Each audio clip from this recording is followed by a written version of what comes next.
To begin, open the TikTok app on your phone. Now go to your profile from the bottom right corner.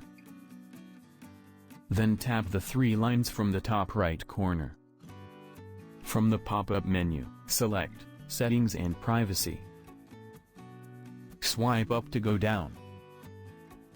Under Cache and Cellular, select Offline Videos. Now pick the number of videos you want to download, and then tap the download button from the bottom. TikTok will now start to download the selected number of videos from your For You page.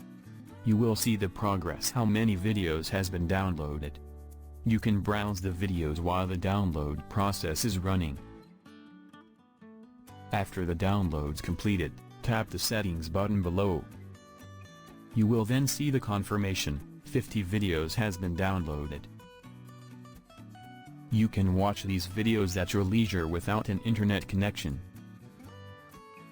These videos will be stored in the offline videos section of the settings, and you can access them from there.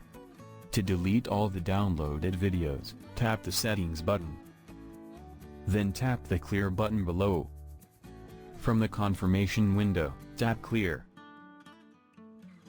And the downloaded videos has been cleared. So in this way, you can use the offline videos feature on TikTok.